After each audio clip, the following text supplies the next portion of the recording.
ये संघर्ष भरी कहानी पश्चिमी राजस्थान के सीमावर्ती जिले बाड़मेर की है।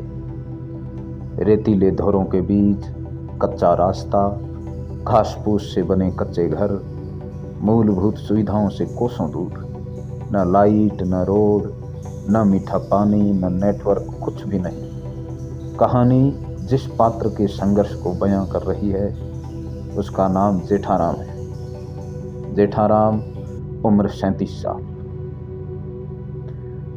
मैं जेठाराम एक गरीब बीपीएल परिवार की श्रेणी में आता हूँ। 2 भाई है। बड़ा भाई अलग रहता है, मेरे साथ माँ बाबा रहते हैं। मैं शादीशुदा हूँ, मेरे एक बच्ची है। संघर्ष की शुरुआत हालांकि जन्म से थी, क्योंकि मेरे पिताजी के पास इतना ज़्यादा कुछ सुविधाएं नहीं थी, न ज़्यादा कोई खेत वगैरह थे, न कोई घर में नौकरी। आर्थिक स्थिति ज़्यादा मजबूत नहीं थी। मेरे पिताजी ने खूब संघर्ष किया था। जब मैं 9वीं कक्षा में पढ़ता था तब मेरे पिताजी का देहांत हो गया और माता मानसिक रूप से पागल हो गई। हमारे पास इलाज करवाने के पैसे नहीं थे। थोड़ा बहुत कुछ करवाया तो वो भी सफल नहीं रहा। मैं स्कूल भी जाता और साथ में थोड़ा बहुत काम भी करता था। मेरे पास बस्ता नहीं था। मैं अनाज के कट्टे को सीलकर उसको थैला बनाकर स्कूल जाता। जैसे तैसे मैंने 12वीं तक पढ़ाई पूरी की। उसके बाद मैं पढ़ने के लिए बाड़मेर आ गया। पीछे माँ को बड़े भाई साहब संभाल रहे थे। मैं यहाँ पर पेट्रोल पंप पर नौकरी करने लगा। रात को वहीं रहता और वहीं पढ़ता। जो पैसे आते उसको माँ की देखभाल के लिए गांव भेजता। ऐसे ही 2 साल निकल लिए। अब मेरा संघर्ष और बढ़ने वाला था।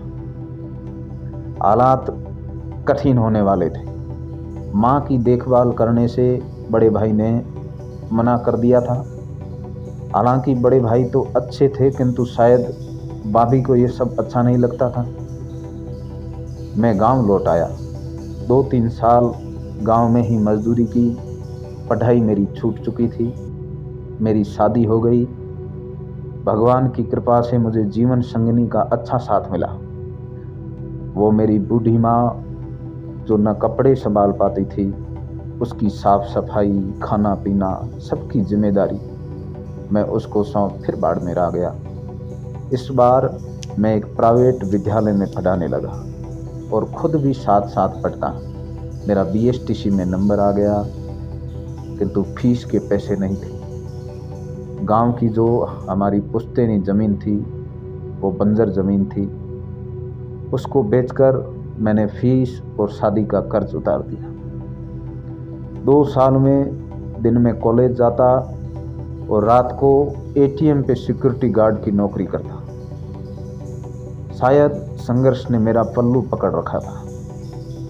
मुझे समाचार मिला कि मेरी माताजी की तबीयत ठीक नहीं थी। मैं गांव तक रोता हुआ आया। मेरी माँ की तबीयत ठीक नहीं थी। माँ को अस्पताल ले गए। वहाँ पर डॉक्टर ने खूब प्रयास किए, किंतु होने को कुछ और मंजूर था। माँ मुझे छोड़कर चली गई। मैं टूट चुका था।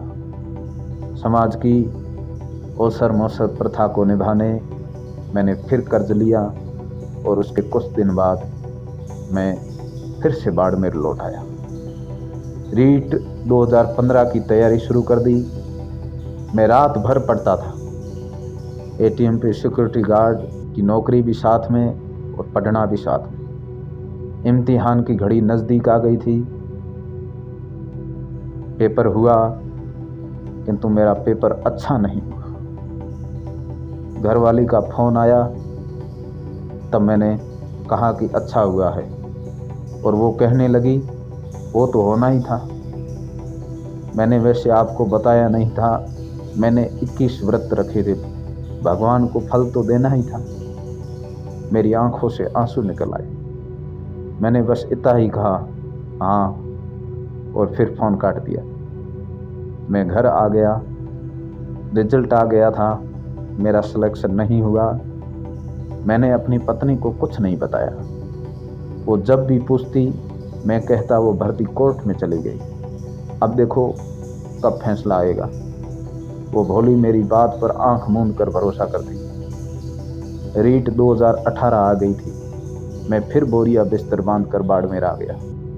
फिर से तैयारी की और इस बार लग रहा था कि हो जाएगा, किंतु किस्मत को मंजूर नहीं था। पेपर अच्छा नहीं हुआ। पता नहीं पेपर में क्या हो जाता है। घबराहट के कारण सब भूल गया। मैं फिर घर लौट आया। जून माह में भरी गर्मी में मैं थैला लेकर गांव से बाड़मेर की ओर निकला। रीट 2021 आ गई थी। फिर से काम के साथ साथ पढ़ने लगा। नंबर इस बार अच्छे थे। मेरे को 127 नंबर आ रहे थे। इस बार मैंने खुद ने सामने से फ़ोन किया था घर पे। घर जाते वक्त मैंने मेरी बच्ची के लिए खिलौने लिए, संतरे लिए और फ़ोन करके मैंने पत्नी से पूछा तेरे कुछ ले आना है क्या। उसने कहा नहीं, आपकी तनख्वाह आएगी उसमें से ही खरीदारी करेंगे, अभी आप आ जाओ। मैं घर लौट आया। रीट का 2 गुना रिजल्ट जारी हुआ। मेरी 127 रही थी ओबीसी की। मुझे फिर निराशा हाथ लगी। उस रात मैंने खाना नहीं खाया। पत्नी को मैंने आज सब कुछ बता दिया। हम दोनों साथ में रोए और सुबह में मजदूरी के लिए निकल गया। समय चलता गया। अध्यापक भर्ती फरवरी में प्रस्तावित हुई। मैंने फिर तैयारी शुरू कर दी। इस बार भी मेरे 86 ही बन रहे हैं। अब हम आदी हो गए हैं। क्या भगवान है ही नहीं संसार में? किंतु फिर भी मैं हिम्मत नहीं हारा हूं। मेरी पत्नी चिंता करके दुर्बल सी हो गई है, किंतु उसकी कभी न कभी भगवान जरूर सुनेगा। मेरी बेटी स्कूल जा रही है। वो 5वीं में पढ़ती है। उसके चेहरे को देखता हुआ नर हो न निराश करो मन को के भाव मन में लिए हाथ में टिफिन लेकर फिर मजदूरी की तरफ निकल गया। ये है मेरे संघर्ष की कहानी।